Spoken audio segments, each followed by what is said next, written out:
सभी को नमो नमः। सभी को गुड मॉर्निंग और राधे राधे। तो हमारी पीजीटी की तैयारी चल रही है और बहुत अच्छा टाइम मिल गया है, बहुत ही अच्छा वक्त मिल गया है। आराम से 3-4 महीने जल्दी जल्दी वीडियो बनाने का मौका नहीं मिल पाता है थोड़ा सा, क्योंकि इसी मोबाइल से पढ़ना भी होता है और वीडियो डालना थोड़ा सा मुश्किल हो जाता है। तो आइए चलते हैं। आज हमारा वृक्ष कटिकम ख़त्म हो गया था, अब हम दूसरी पुस्तक उठाएंगे। ये है नल चंपू।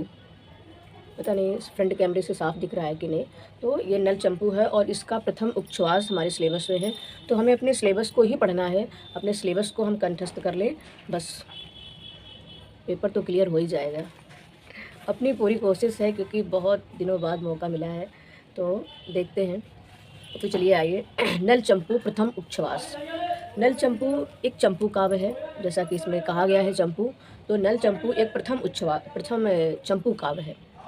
और काव्य जो होते हैं वो दो प्रकार के होते हैं, दृश्य काव्य और श्रव्य काव्य। दृश्य काव्य वो होते हैं जो हम देखते हैं, नाटक वगैरह होते रहते हैं, तो जो हम देखे जाते हैं और देखने में हमारे मन को मोह लेते हैं, वो दृश्य काव्य हैं। तो दृश्य काव्य में जो रूपक हैं हमारे 10 नाटक, प्रकरण, भाण, प्रहसन और दूसरे 18 उपरूपक हैं, ये दृश्य काव्य हैं। और दूसरा है श्रव्य काव्य। श्रव्य काव्य में गद्य भी आता है, पद्य आता है, जिसको हम पढ़ते हैं और लिखते हैं, ये गद्य पद्य। और तीसरा है चंपू काव्य। ये 3 जो है श्रव्य काव्य है, गद्य पद्य चंपू काव्य। लेकिन चंपू काव्य जो है वो गद्य भी है और पद्य भी है, गद्य पद्यात्मक दोनों में लिखा गया है।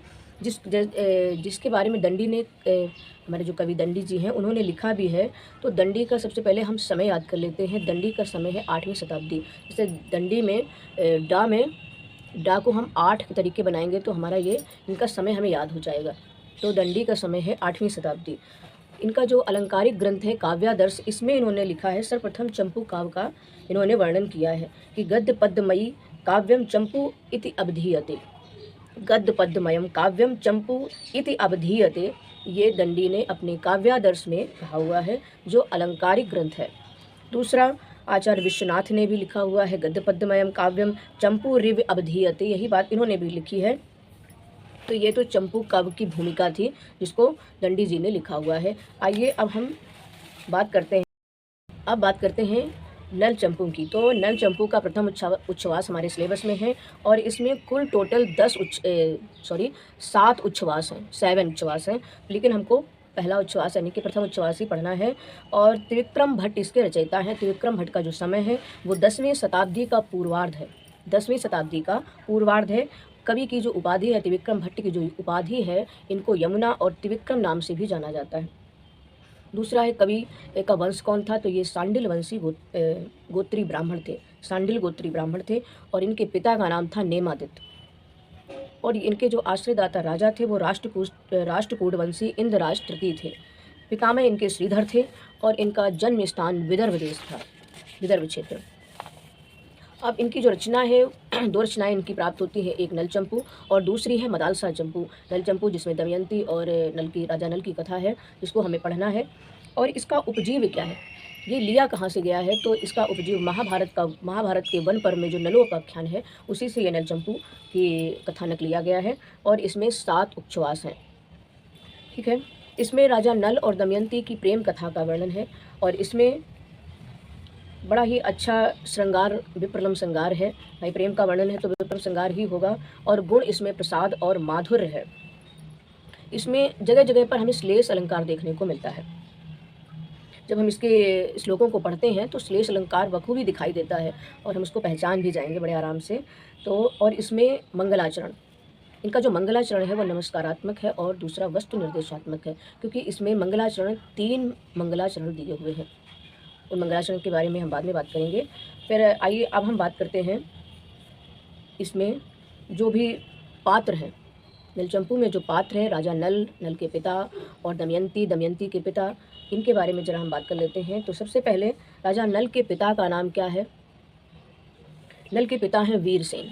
राजा नल के पिता हैं वीरसेन और माता का नाम है रूपवती। नल के मित्र का नाम है श्रुतशील। नल के दूत का नाम है हंस, जिस हंस को राजा ने पकड़ लिया था। और वो हंस वीरसेन, जो राजा नल के पिता हैं वीरसेन, उनके मंत्री का क्या नाम है, उनके मंत्री का नाम है सालंकायन। सालंकायन इनके मंत्री का नाम है। और वीरसेन के जो पुरोहित हैं यानी कि जो ज्योतिषी हैं उनका नाम है मौहर्तिक, मौहर्तिक नाम है। अब आइए दमयंती के, और एक और है, नल के सेवक का नाम क्या है? नल के सेवक का नाम है पर्वतक, और एक नल का सेनापति है जिसका नाम है बाहुक। ये तो नल के बारे में हो गया। अब आइए दमयंती के पिता का नाम है राजा भीम, भीम इनके पिता का नाम है, और इनकी माता का नाम है प्रियंगुमंजरी, प्रियंगुमंजरी। और दमयंती की सखी का नाम है प्रियंवदिका। एक तो प्रियंवदा थी अभिज्ञान शाकुंतलम में, लेकिन ये प्रियंवदिका है, प्रियंवदिका है। और दमयंती का एक किन्नर है जो उनकी सेवा में रहते हैं, उसका नाम है सुंदरक। और दमयंती के दूत का नाम है पुष्पराक्ष, पुष्पराक्ष। और राजा भीम के यहाँ भी एक पुरोहित हैं, उनका नाम है पुरोधा, और एक दवारिक है जिसका नाम है भद्रभूति। तो ये तो पात्र परिचय हो गया। अब चलते हैं मंगलाचरण के बारे में। तो इसमें 3 प्रकार के मंगलाचरण दिए हुए हैं और बड़े ही सुंदर मंगलाचरण हैं। मैं पुस्तक खोल लेती हूँ, पुस्तक से पढ़ेंगे तो अच्छा लगेगा, मज़ा आएगा।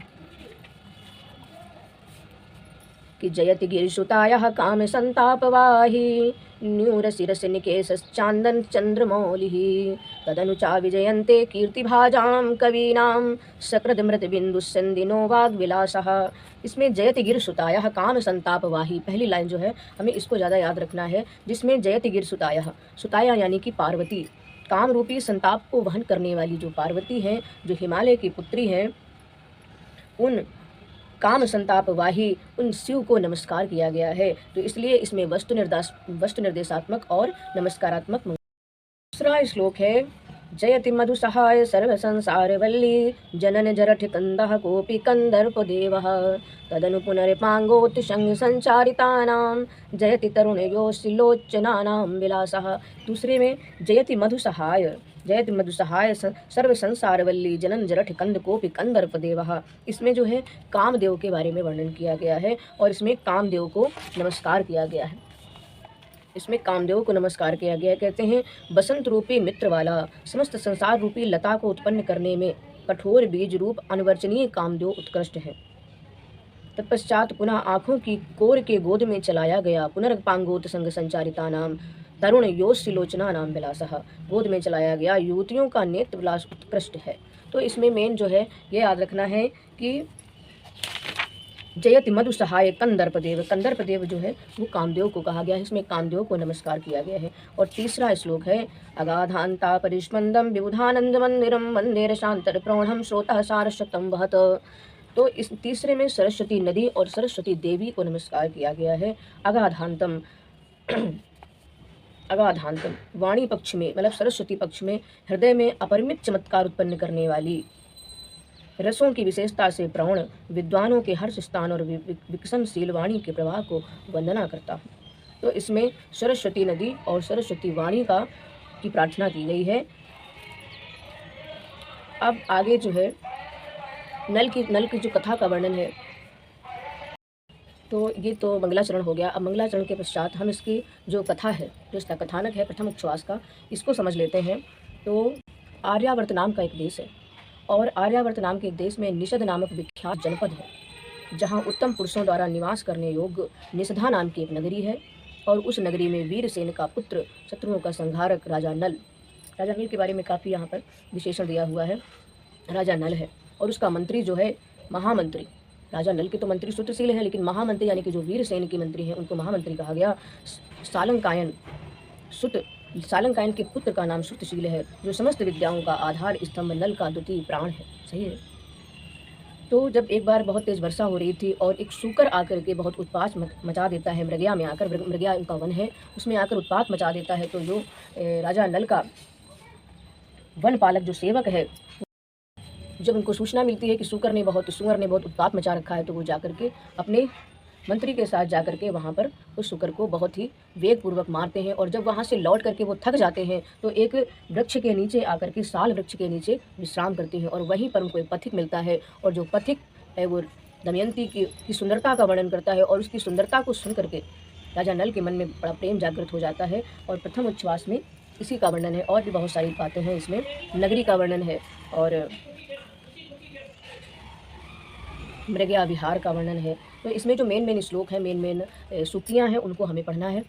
तो वीडियो ज़्यादा लंबा ना हो जाए, इनकी सूक्तियों का और एक-एक श्लोकों का वर्णन हम लोग दूसरे श्लोक पे दूसरे वीडियो में करेंगे। और इसमें जो भूमिका थी, जो पात्र परिचय था और जो चंपू काव्य के बारे में था, यही वर्णन से मैं रिवीजन कर रही हूँ और आप लोग भी मेरे साथ रिवीजन कीजिए, मैं इतना ही चाहती हूँ। क्या है कि अगर हमें टीचर बनना है, ये तो मैं अकेले भी पढ़ सकती हूँ, ठीक है, लेकिन यूट्यूब एक ऐसा प्लेटफॉर्म है जहाँ हमको बोलने की एक निडरता प्राप्त होती है। एक हम निडर बनते हैं, हमारे बोलने का स्केल पैदा होता है कि हमें कैसे बोलना है। अभी हम सिर्फ़ ये कैमरा के सामने बोलेंगे, फिर हम 4 लोग के सामने खड़े होकर बोलेंगे और कल हमें अगर टीचर बनना है तो हमें बोलना पड़ेगा। बिना बोले तो हम टीचर बनने ही जाएँगे। तो हमें एक यूट्यूब एक ऐसा मंच है जहाँ पर हम अपने आप को निखार सकते हैं और अपनी प्रतिभा को बढ़ा सकते हैं, अपनी प्रतिभा को जागृत कर सकते हैं। तो मुझे अच्छा लगता है। तो फिर मिलते हैं नेक्स्ट वीडियो में, तब तक सबके लिए नमस्ते, राधे राधे।